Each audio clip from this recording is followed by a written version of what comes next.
നമസ്കാരം, good morning കേരളത്തിലേക്ക് എല്ലാ പ്രിയ പ്രേക്ഷകർക്കും സ്വാഗതം. അങ്ങനെ ഇന്ത്യ ഏഷ്യ കപ്പ് ഫൈനലിൽ എത്തിയിരിക്കുകയാണ്. എതിരാളികൾ ആരായിരിക്കും ഇന്നറിയാം. ഇന്നത്തെ പാകിസ്ഥാൻ ബംഗ്ലാദേശ് മത്സരത്തിലെ വിജയികൾ ഫൈനലിൽ ഇന്ത്യയുമായി ഏറ്റുമുട്ടും. ദേശീയ വാർത്തകളിലേക്ക് വരികയാണെങ്കിൽ പ്രായപരിധിയിൽ ഇളവുണ്ട്. CPI ജനറൽ സെക്രട്ടറിയായി D രാജ തുടരാൻ ധാരണയായിട്ടുണ്ട്.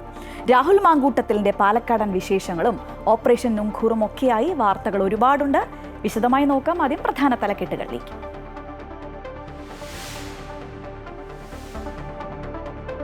CPI ജനറൽ സെക്രട്ടറിയായി D രാജ തുടരും. രാജയ്ക്ക് മാത്രം പ്രായപരിധിയിൽ ഇളവിന് നിർവാഹക സമിതിയിൽ ധാരണ.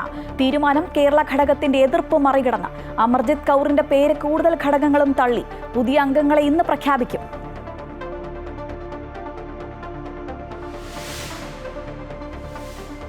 ഓപ്പറേഷൻ നുംഖോർ റെയ്ഡ് ഇന്നും തുടരാൻ കസ്റ്റംസ്. ഇതുവരെ പിടിച്ചെടുത്തത് 38 വാഹനങ്ങൾ. ദുൽഖർ സൽമാൻ അടക്കം നോട്ടീസ് അയക്കുന്നതിൽ തീരുമാനമായില്ല. കള്ളപ്പണം വെളുപ്പിക്കലിൽ ECIR രജിസ്റ്റർ ചെയ്യാൻ EDയുടെ തീരുമാനം.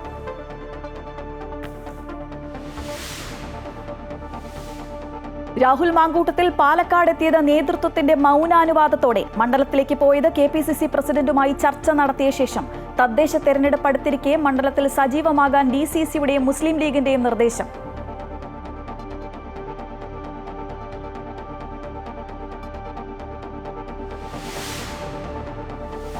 വലിയക്കരയിലെ ടോൾ പിരിവ് പുനരാരംഭിക്കുന്നതിൽ ഹൈക്കോടതി തീരുമാനം ഇന്ന്. ഡിവിഷൻ ബെഞ്ചിന്റെ തീരുമാനം കളക്ടറുടെ റിപ്പോർട്ട് കൂടി പരിഗണിച്ച ശേഷം കോഴിക്കോട് പന്തീരങ്കാവ് ടോൾ പ്ലാസയിൽ ഒക്ടോബർ ആദ്യവാരം പിരിവ് ആരംഭിക്കും.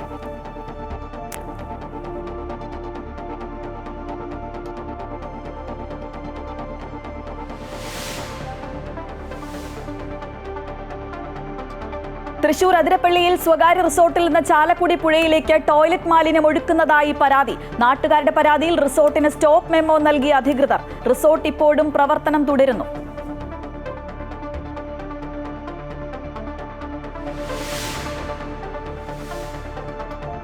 ഏഷ്യ കപ്പിൽ ഇന്ത്യ ഫൈനലിൽ. ബംഗ്ലാദേശിനെ തോൽപ്പിച്ചത് 41 റൺസിന്. പാകിസ്ഥാനും ബംഗ്ലാദേശും ഇന്ന് രാത്രി 8 മണിക്ക് ഏറ്റുമുട്ടും.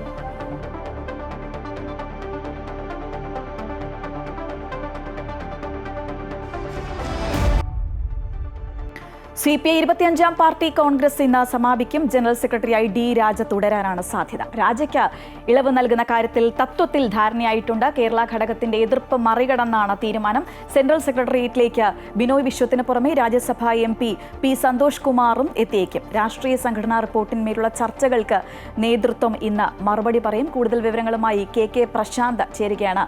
പ്രശാന്ത്, കേരള ഘടകത്തിന്റെ എതിർപ്പൊക്കെ അവഗണിച്ചുകൊണ്ട് എങ്ങനെയാണ് D രാജയിലേക്ക് എത്തിച്ചേർന്നത്?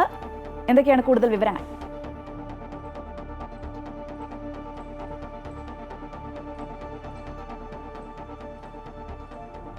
Shija, good morning. D രാജ തന്നെ CPIയുടെ ജനറൽ സെക്രട്ടറിയായി തുടരും എന്നുള്ളത് ഏറെക്കുറെ ഉറപ്പായിരിക്കുന്നു. അക്കാര്യത്തിൽ ഇനി മാറ്റമുണ്ടാകാനുള്ള ഒരു സാധ്യത ഈ ഘട്ടത്തിലില്ല. പ്രത്യേകിച്ച് കേരള ഘടകമാണ് ഇത്തരത്തിലൊരു നിർദ്ദേശം വെച്ചത്. ഒരു തരത്തിലും പ്രായപരിധി ഇളവ് ആർക്കും നൽകേണ്ടതില്ല. അത് ജനറൽ സെക്രട്ടറി ആയാലും അതേ നിലപാട് തന്നെയാണ് എന്നുള്ളതാണ് പ്രധാനപ്പെട്ട നേതാക്കൾ തന്നെ വ്യക്തമാക്കിയത്. പക്ഷേ ആ തരത്തിൽ തന്നെയായിരുന്നു ചർച്ചകളാകെ തന്നെ ഉയർന്നത്. ആ യോഗത്തിലും ഇതേ നിലപാട് സ്വീകരിച്ചു. നിർവാഹക സമിതി യോഗത്തിലും സമാന നിലപാട് തന്നെയാണ് സ്വീകരിച്ചത്. പക്ഷേ D രാജയ്ക്ക് ഇളവ് നൽകാൻ നിലവിൽ നേതൃത്വം തീരുമാനിക്കുകയായിരുന്നു. D രാജയുടെ കൂടി അഭിപ്രായം കൂടി ആരാഞ്ഞ ശേഷമാണ് അത്തരമൊരു നിലപാട് എടുത്തത്. കാരണം ഒരു തവണയാണ് സമ്മേളനം തെരഞ്ഞെടുത്ത് D രാജ സെക്രട്ടറി പദവിയിലേക്ക് എത്തിയത്. അതുകൊണ്ട് തന്നെ ഒരു അവസരം കൂടി നൽകാനുള്ള ഒരു നീക്കം. മാത്രമല്ല, D രാജയ്ക്ക് ഈ ഘട്ടത്തിൽ D രാജയെ ആ പദവിയിൽ നിന്ന് മാറ്റുകയാണെങ്കിൽ അത് മറ്റൊരു തരത്തിലുള്ള തെറ്റായ സന്ദേശങ്ങൾ നൽകും എന്നുള്ളതാണ് D രാജയെ അനുകൂലിക്കുന്ന വിഭാഗം നിലപാടെടുത്തത്. മാത്രമല്ല, പകരം ആര് എന്നുള്ളത് പ്രധാനപ്പെട്ട ചോദ്യമായി ഉയരുകയും ചെയ്തു. അമർജിത് കൗറിന്റെ പേര്, A2C ജനറൽ സെക്രട്ടറി അമർജിത് കൗറിന്റെ പേരാണ് പ്രധാനമായി പരിഗണിച്ചത്. പക്ഷേ അതിന് ചില ഘടകങ്ങൾ വിരുദ്ധമായ നിലപാട് സ്വീകരിച്ചു. ഈ ഘട്ടത്തിൽ അങ്ങനെ ഒരു നിലപാടിലേക്ക് പോകേണ്ട, അല്ലെങ്കിൽ തീരുമാനത്തിലേക്ക് പോകേണ്ടതില്ല എന്നൊരു നിലപാടിലേക്ക് എത്തിയതോടുകൂടി തന്നെയാണ് D രാജയുടെ പേരിന് തന്നെ പ്രാമുഖ്യം വരുന്നത്. അതോടൊപ്പം തന്നെ പക്ഷേ D രാജയ്ക്ക് മാത്രമാണ് 75 വയസ്സ് എന്ന ഇളവ് ലഭിക്കുക. മറ്റ് ആളുകൾക്ക്, നേതാക്കൾക്കൊക്കെ തന്നെ ഈ പ്രായപരിധി ബാധകമാകും. പ്രധാനമായും സെൻട്രൽ സെക്രട്ടറിനടക്കം പ്രധാന പദവികളിൽ നിന്നൊക്കെ ഒക്കെ തന്നെ കമ്മിറ്റികളിൽ നിന്നൊക്കെ തന്നെ ഇത്തരം ആളുകൾ ഒഴിവാകേണ്ടി വരും എന്നുള്ളതാണ് നമുക്ക് മനസ്സിലാക്കാൻ കഴിയുന്നത്. സെൻട്രൽ സെക്രട്ടറിയിലേക്ക് P സന്തോഷ് കുമാറിന്റെ പേരിനാണ് പ്രധാനമായും പരിഗണിക്കുന്നത്. നേരത്തെ സുരേഷ് ബാബുവിന്റെ പേര് പറഞ്ഞു കേട്ടിരുന്നെങ്കിൽ ഇപ്പോഴും അത്തരമൊരു നീക്കത്തിലേക്ക് എത്തിയില്ല എന്നാണ് നമുക്ക് മനസ്സിലാക്കാൻ കഴിയുന്നത്. ഏതായാലും ഇത്തരത്തിൽ പ്രകാശ് ബാബുവിന്റെ പേരിനായിരുന്നു പരിഗണന ഉണ്ടായിരുന്നത്. ഏതായാലും ഇത്തരം തീരുമാനം ഇപ്പോൾ ധാരണയിലേക്ക് എത്തിയെന്നാണ് നമുക്ക് മനസ്സിലാക്കാൻ കഴിയും. പക്ഷേ പ്രധാനപ്പെട്ട വിഷയം എന്ന് പറയുന്നത് നേതൃത്വത്തിനെതിരായ ആരോപണങ്ങൾ അല്ലെങ്കിൽ വിമർശനങ്ങൾ തന്നെയാണ്. അതിനെന്ത് മറുപടി ഇന്ന് നേതൃത്വം പറയും എന്നുള്ളതാണ് പ്രധാനപ്പെട്ട കാര്യം. രണ്ട് കാര്യങ്ങളാണ് കടുത്ത വിമർശനമായി ഉയർന്നത്. സംഘടന പ്രായത്തിനനുസൃതമായി അല്ലെങ്കിൽ നിലവിലെ സാഹചര്യത്തിനനുസൃതമായി വളരുന്നില്ല.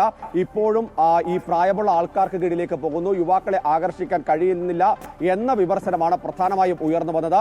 അതിലെന്ത് മറുപടി നൽകും എന്നുള്ളതാണ് പ്രധാനപ്പെട്ട കാര്യം. മറ്റൊന്ന്, വലിയ പാർട്ടികളുടെ കീഴിൽ നിന്ന് സംഘടനാ പ്രവർത്തനം മുന്നോട്ട് കൊണ്ടുപോകുന്ന രീതി അവലംബിച്ചു വരികയാണ്. ഇതിനും മാറ്റം വരണമെന്നൊരു ആവശ്യം മുന്നോട്ട് വെച്ചാൽ ഇക്കാര്യങ്ങളെല്ലാം തന്നെ കൃത്യമായ മറുപടി നേതൃത്വം പറയുമോ എന്നുള്ളതാണ് അറിയാനുള്ളത്.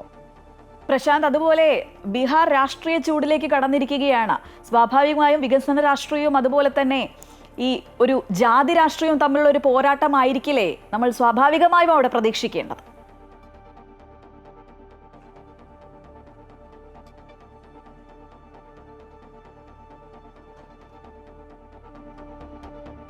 ഈ മാസം അവസാനം പൂർണ്ണമായി സമ്പൂർണ്ണ വോട്ടർ പട്ടിക പുറത്തിറക്കും. അതോടുകൂടി തന്നെ ഈ വോട്ടർ പട്ടിക പരിഷ്കരണം, തീവ്ര വോട്ടർ പട്ടിക പരിഷ്കരണം എല്ലാം തന്നെ പൂർത്തിയാക്കിയാണ് വോട്ടർ പട്ടിക വരുന്നത്. അതോടുകൂടി തന്നെ തെരഞ്ഞെടുപ്പിലേക്ക് സംസ്ഥാനം കടക്കും.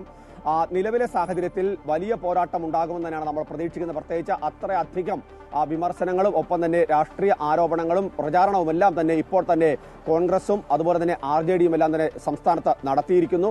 അതേസമയം തന്നെ ഇതുവരെ, അതായത് ഈ കഴിഞ്ഞ കാലങ്ങളിൽ RJD അടക്കം ഭരിച്ച സമയങ്ങളിലെല്ലാം തന്നെ ഉണ്ടായിരുന്ന ബീഹാറിനെ മുൻനിർത്തി ഇപ്പോഴത്തെ ബീഹാറിനെ വിലയിരുത്തണം എന്നുള്ളതാണ് BJP അടക്കം വ്യക്തമാക്കുന്നത്. JDUവിന്റെ നിലപാട് അത് തന്നെയാണ്. ആ ഒരു സാഹചര്യത്തിൽ ഏത് തരത്തിൽ ജനങ്ങൾ ചിന്തിക്കുമെന്നുള്ള പ്രധാനപ്പെട്ട കാര്യം തന്നെ തെലങ്കാനയിൽ ഉയർത്തിയ രാഷ്ട്രീയ നീക്കങ്ങൾ തന്നെ കോൺഗ്രസ് ഇപ്പോൾ ബീഹാറിലേക്ക് കൊണ്ടുവരുന്നു എന്നുള്ളതാണ് പ്രധാനപ്പെട്ട കാര്യം. പിന്നാക്ക സമുദായങ്ങൾക്ക് പ്രത്യേകിച്ച് OBC വിഭാഗത്തിന് കൂടുതൽ പ്രാമുഖ്യം കൊടുക്കാനുള്ള ഒരു നീക്കമാണ് തെലങ്കാനയിൽ കോൺഗ്രസ് നടത്തിയത്.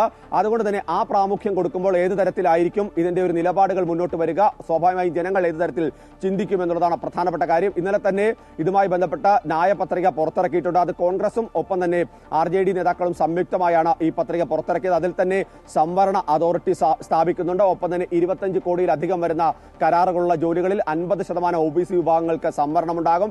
സംസ്ഥാനത്തെ പ്രധാനപ്പെട്ട പദവികളിലൊക്കെ തന്നെ 30% സംവരണം ഏർപ്പെടുത്തും. ഇങ്ങനെ 10ഓളം നിർണായക വാഗ്ദാനങ്ങൾ നൽകിക്കൊണ്ടുള്ളൊരു സങ്കല്പ പത്രികയാണ് പുറത്തിറക്കിയത്.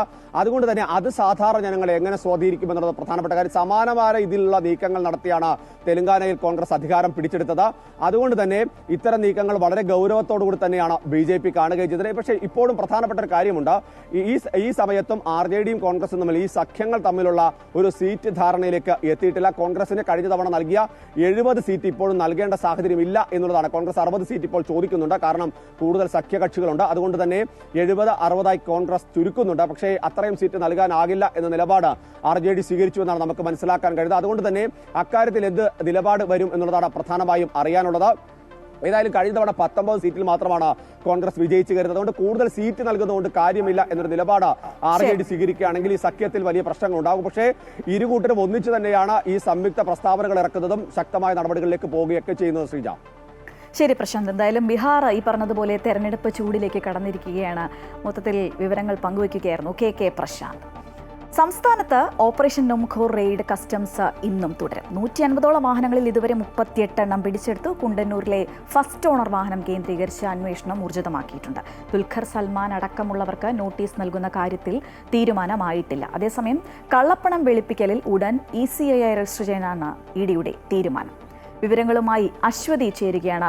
അശ്വതി, ഈ പറഞ്ഞതുപോലെ 150ഓളം വാഹനങ്ങൾ, അതിൽ 38 എണ്ണം മാത്രമാണ് പിടിച്ചെടുത്തത്. ഇനിയും ഉണ്ട് ഏറെ കണ്ടെത്താൻ.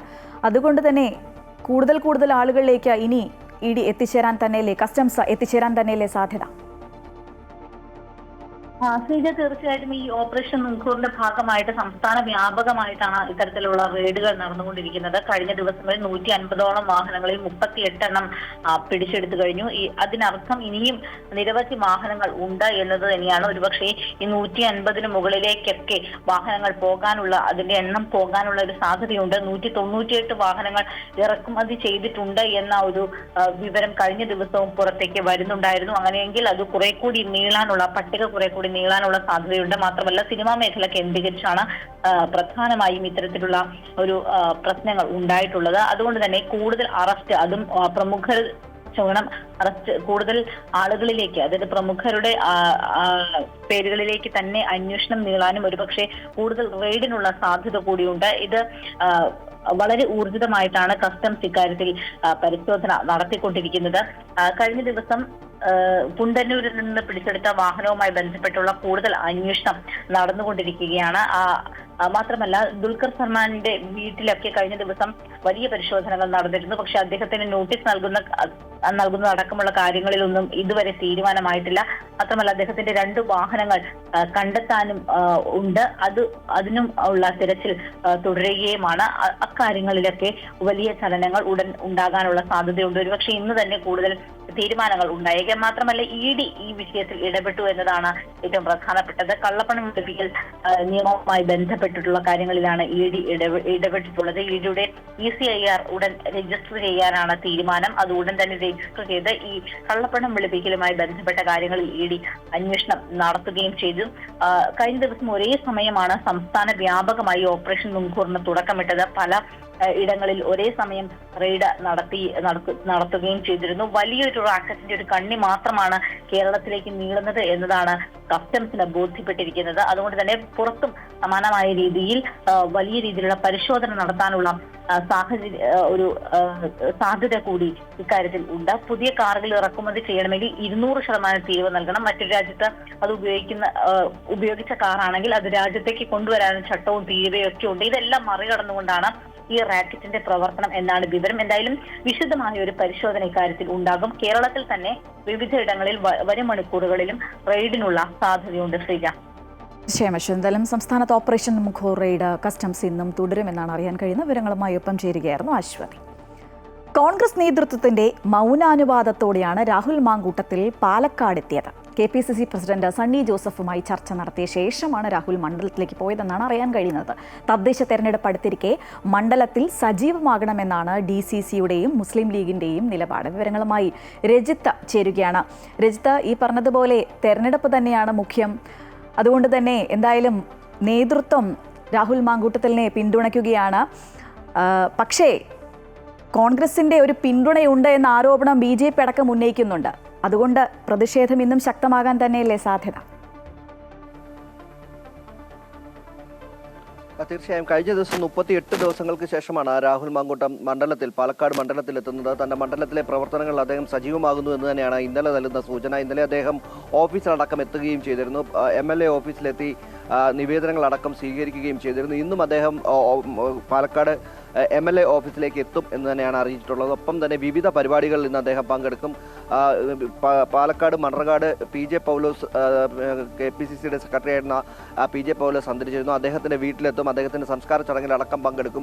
ഈ പരിപാടികളിൽ കോൺഗ്രസിന്റെ മുതിർന്ന നേതാക്കളൊക്കെയും തന്നെ പങ്കെടുക്കുന്നുണ്ട് എന്നാണ് നമുക്ക് മനസ്സിലാകുന്നത്. KPCC പ്രസിഡന്റ് സണ്ണി ജോസഫ് ഉൾപ്പെടെയുള്ള ആളുകൾ ഈ പരിപാടിയിൽ പങ്കെടുക്കും. അവർക്കൊപ്പമാണ് രാഹുൽ മാങ്കൂട്ടവും ഈ പരിപാടിയിൽ പങ്കെടുക്കുക. നമുക്കറിയാം നേതൃത്വത്തിന്റെ ഒരു മൗനാനുവാദത്തോടെയും പിന്തുണയോടും കൂടിയാണ് രാഹുൽ മാങ്കൂട്ടം ഇപ്പോൾ 38 ദിവസത്തിന് ശേഷം മണ്ഡലത്തിലേക്ക് എത്തിയിരിക്കുന്നത് എന്ന കാര്യത്തിൽ സംശയമില്ല. കഴിഞ്ഞ ദിവസം തന്നെ KPCC സെക്രട്ടറി, ഒപ്പം തന്നെ MP VK ശ്രീകണ്ഠൻ, ഒപ്പം DCC നേതൃത്വം തുടങ്ങിയവരുമായി ചർച്ച നടത്തിയതിനു ശേഷമാണ് രാഹുൽ മാങ്കൂട്ടം അങ്ങോട്ടേക്ക് എത്തിയത്.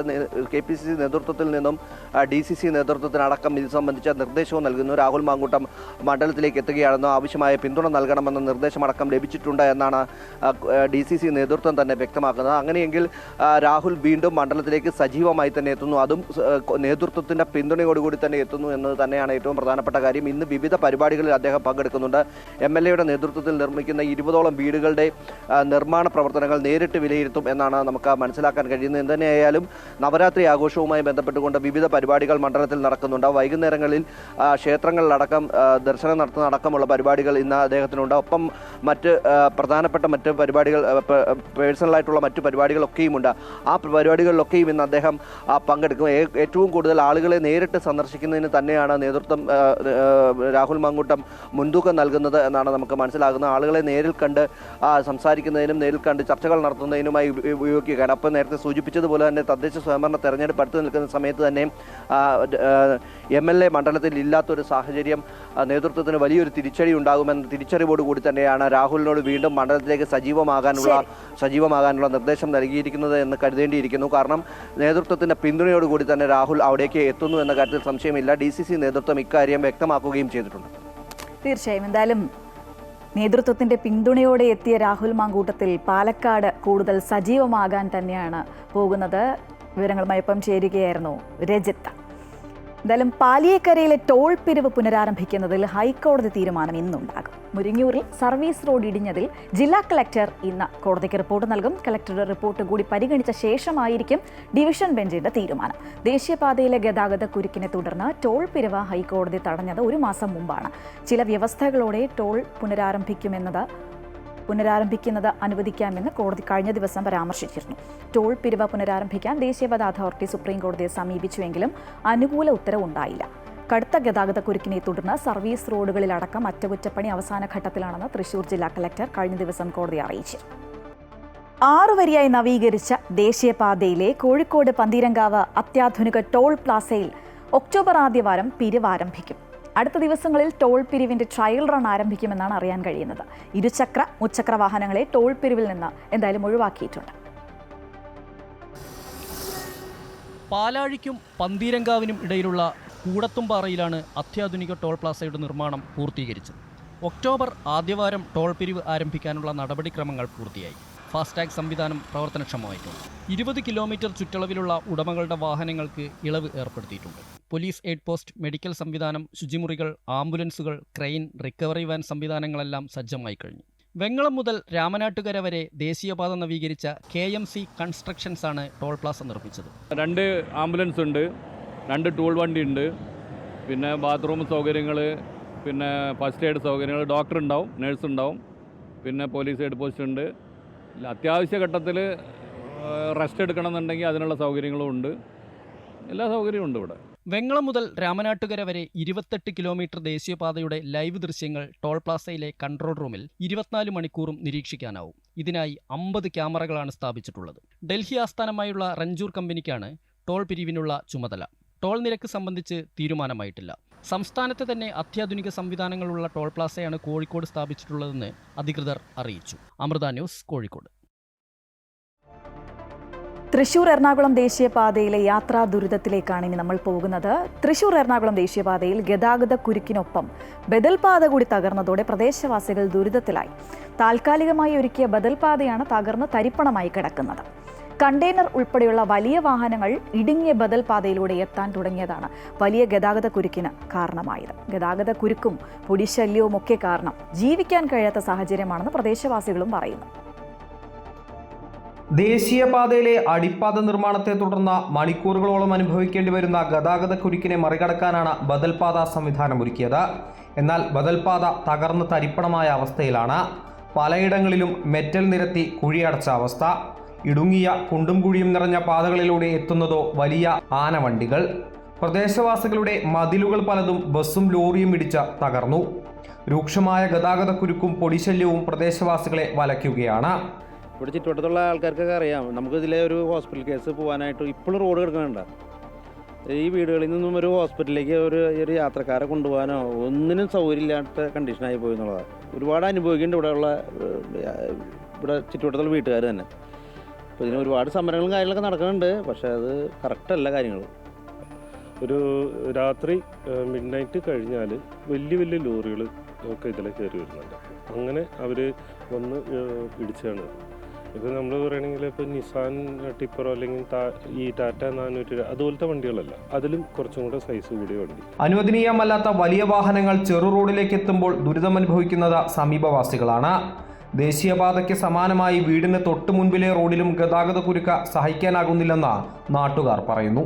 കഴിഞ്ഞ ദിവസമാണ് നിർമ്മാണ പ്രവർത്തനങ്ങൾക്കിടെ മുരിങ്ങൂരിലെ സർവീസ് റോഡ് 15 അടി താഴ്ചയിലേക്ക് ഇടിഞ്ഞു വീണത്. സംഭവം ഹൈക്കോടതി വരെ പരാമർശിച്ചിരുന്നു. ജനങ്ങളുടെ യാത്രാ ദുരിതം എന്ന് അവസാനിക്കുമെന്ന ചോദ്യമാണ് നാട്ടുകാർ ഉന്നയിക്കുന്നത്. അമൃത ന്യൂസ്, തൃശൂർ. റോഡ് തകർച്ചയുടെ കഥകൾ ഇനിയുമുണ്ട്. കാസർഗോഡ് മെഡിക്കൽ കോളേജിലേക്കുള്ള റോഡ് തകർന്ന് ചെളിക്കുളമായിട്ട് മാസങ്ങൾ പിന്നിടുന്നു. ബദിയടുക്ക പള്ളത്തടുക്കയിൽ പൊതുമരാമത്ത് റോഡ് തകർന്നതിനെതിരെ പ്രതിഷേധം ശക്തമാവുകയാണ്.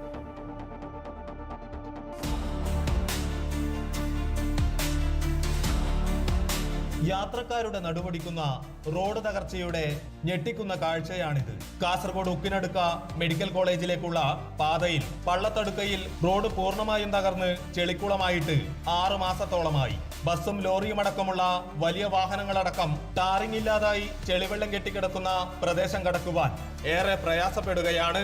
മെഡിക്കൽ കോളേജിലേക്കുള്ള വിദ്യാർത്ഥികൾ, രോഗികൾ, കർണാടകയിലെ പുത്തൂർ എന്നിവിടങ്ങളിലേക്ക് പോകുന്ന ആയിരങ്ങൾ ദിവസവും ഈ ദുരിതം സഹിക്കുകയാണ്.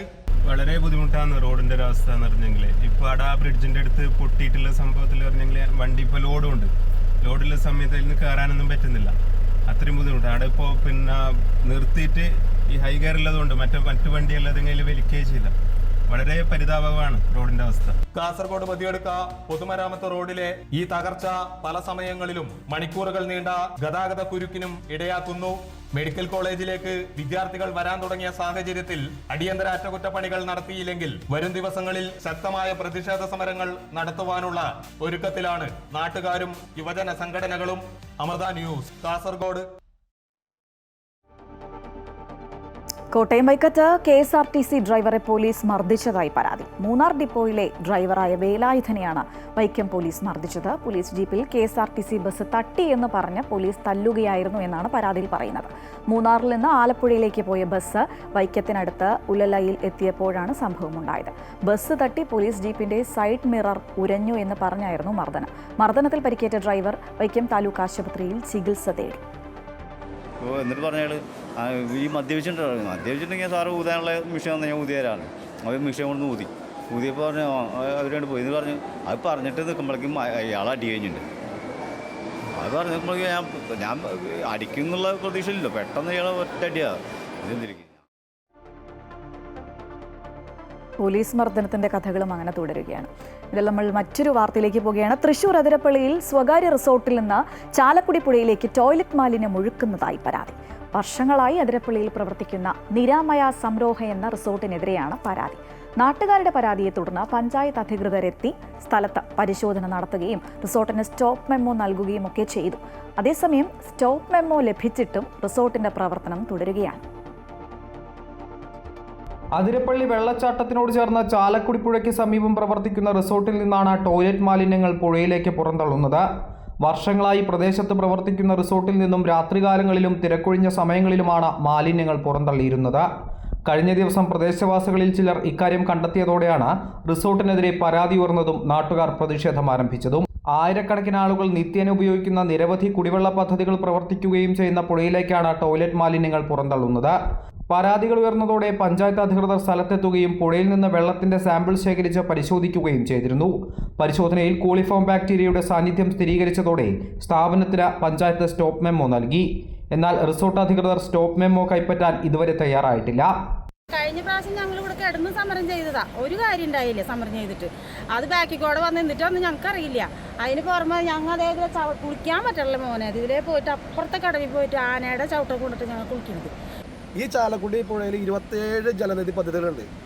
അതിനപ്പുറത്ത് പല പല സ്കൂളുകളിൽ നിന്ന് ഈ പുഴയിനെ ആശ്രയിച്ച് വെള്ളം കുടിവെള്ളമായിട്ട് സപ്ലൈ ചെയ്യുന്നുണ്ട്. നമ്മൾ പല പ്രാവശ്യം ഇവിടുത്തെ നിവാസിയാന്ന് പറഞ്ഞിട്ടും നമ്മളിവിടെ വന്ന് പലപ്പോഴും ഇവിടെ വന്ന് പറയുമ്പോൾ അവരെ നമ്മളെ ഭീഷണിപ്പെടുത്തുക, നമ്മളെ പോലീസിനോട് പിടിപ്പിക്കുക, അങ്ങനെയൊക്കെയുള്ള ഭീഷണിപ്പെടുത്തൽ മാത്രമാണ് ഇത്ര നാൾ നടന്നത്. വളരെ എന്താ പറയുക, കക്കൂസ മാലിന്യം ഇവിടുന്ന് ഞങ്ങൾ കഴിഞ്ഞ 6 വർഷമായിട്ട് കുടിക്കുന്ന വെള്ളമാണ്. ഈ നിരാമയ ഹോട്ടൽ എന്ന് വന്നു അന്നാണ് ഈ ചാലക്കുടി പുഴ ഇത്ര മാലിന്യമായത്. തദ്ദേശ ഭരണകൂടത്തിന്റെയും വിവിധ സർക്കാർ വകുപ്പുകളുടെയും നടപടികളും മുന്നറിയിപ്പുകളും അവഗണിച്ച് മുന്നോട്ടു പോകുന്ന റിസോർട്ടിന്റെ പ്രവർത്തനം അവസാനിപ്പിക്കണമെന്നും പുഴയെ മലിനപ്പെടുത്തുന്ന നടപടികൾക്ക് തടയിടണമെന്നും നാട്ടുകാർ ആവശ്യപ്പെടുന്നു. അമൃത ന്യൂസ്, തൃശൂർ.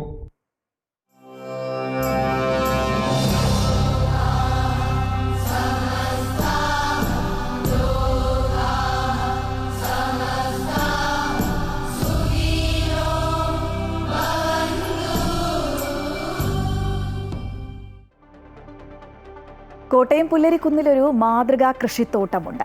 മാതാമൃതാനന്ദമയി മഠത്തിന്റെ ഭൂമിയിലെ ഈ മനോഹര കൃഷിത്തോട്ടം ഒരുക്കിയത് സദ്ഗുരു ശ്രീ മാതാമൃതാനന്ദമയി ദേവിയുടെ ഭക്തരായ ഏതാനും പേരാണ്. റിട്ടയർഡ് ബാങ്ക് മാനേജരായ മോഹനൻ N. സജീവിന്റെ നേതൃത്വത്തിൽ നടത്തുന്ന കൃഷിയെ ഇവർ കാണുന്നത് ഒരു സേവനവും അതിലുപരി ഒരു ആരാധനയുമായിട്ടാണ്.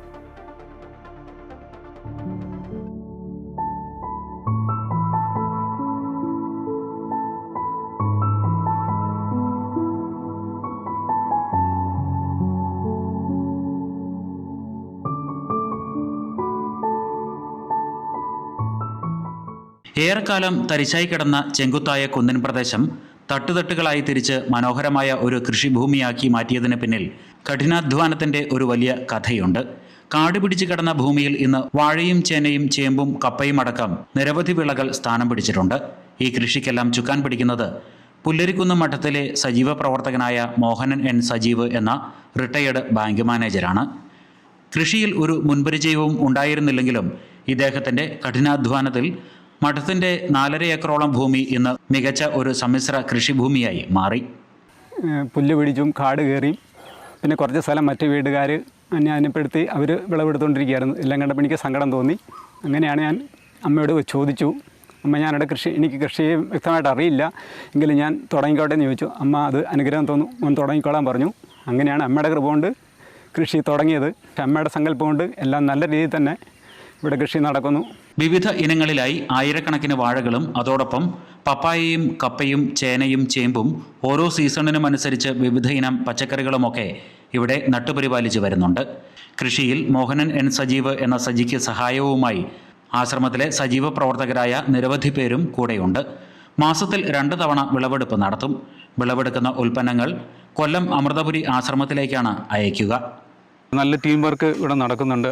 എല്ലാ ടീമുകളും വളരെ ആസ്വദിച്ചാണ് ഇവിടെ ഈ സേവന പ്രവർത്തനങ്ങൾ ഏർപ്പെടുന്നത്. അവരുടെ മാനസികവും ശാരീരികവുമായ വളരെ ഉല്ലാസത്തോടു കൂടി ആസ്വദിച്ചുകൊണ്ട് ഇവിടെ ഈ സേവന പ്രവർത്തനങ്ങളിൽ ഏർപ്പെടുകയും അമ്മയുടെ മക്കൾ എന്നുള്ള ആ ഒരു സങ്കല്പം ഉള്ളിൽ സങ്കല്പിച്ചുകൊണ്ട് തന്നെ ഈ സേവന പ്രവർത്തനങ്ങളിൽ വളരെ ആസ്വദിച്ച് ചെയ്യുന്ന ഒരു കാഴ്ച നമുക്ക് ഇവിടെ കാണാൻ സാധിക്കുന്നുണ്ട്. എല്ലാ ദിവസവും ഇവർ തോട്ടത്തിലെത്തും. ഓരോ വിളകൾക്കും വേണ്ട പരിചരണം ഉറപ്പാക്കും. കൃഷിയെ ഒരു ആരാധനയായും ശാരീരികവും മാനസികവുമായ ഉല്ലാസത്തിനുള്ള മാർഗമായും കൂടിയാണ് ഇവർ കാണുന്നത്. അമൃത ന്യൂസ്, കോട്ടയം. സദ്ഗുരു ശ്രീമാതാ മൃദാനന്ദമയി ദേവിയുടെ ആശയങ്ങൾ പ്രവൃത്തി പഥത്തിലൂടെ യാഥാർത്ഥ്യമാക്കുന്ന ഒരു യുവജന വിഭാഗം. അതാണ് അയുധ് എന്ന അമൃത യുവധർമ്മധാര. മാതാ അമൃതാനന്ദമയി മഠത്തിൻ്റെ അന്താരാഷ്ട്ര യുവജന പ്രസ്ഥാനം പ്രതീക്ഷയുടെയും സമാധാനത്തിൻ്റെയും സാമൂഹിക ഇടപെടലിൻ്റെയും മാർഗത്തിലൂടെ ലോകത്തെ ഒരു കുടുംബമായി വളർത്തിയെടുക്കുക എന്ന ലക്ഷ്യത്തോടെയാണ് പ്രവർത്തിക്കുന്നത്. അമ്മയുടെ ജന്മദിനാഘോഷവേളയിൽ ഈ മഹത്തായ ആശയം മുൻനിർത്തിയുള്ള അയുധിൻ്റെ പ്രവർത്തനങ്ങൾ ലോകത്തിനാകമാനം മാതൃകയാണ്. നിർഭയമായി പ്രവർത്തിക്കുക, അത് മാത്രമേ വിജയം കൊണ്ടുവരൂ. മുന്നോട്ടുള്ള ഈ പാത സ്വയം വെളിപ്പെടും. ഭയമല്ല, ധൈര്യമാണ് നമ്മെ നയിക്കേണ്ടത്. അപ്പോൾ ധൈര്യം, ബുദ്ധിശക്തി, കഴിവ് എന്നിവ സ്വയം പ്രകാശിക്കും. അമ്മയുടെ ഈ വാക്കുകൾ മുൻനിർത്തിയാണ് 1985 സെപ്റ്റംബർ 1 അമൃത യുവധർമ്മധാര എന്ന അയുധ് രൂപമെടുത്തത്. സമൂഹ നന്മയ്ക്കായുള്ള ആശയങ്ങൾ അത് പ്രവൃത്തിയിലൂടെ യാഥാർത്ഥ്യമാക്കാൻ ശാരീരിക മാനസിക ഊർജം കൊണ്ട് ഏറെ കഴിയുന്നത് യുവജന വിഭാഗത്തിനാണ്.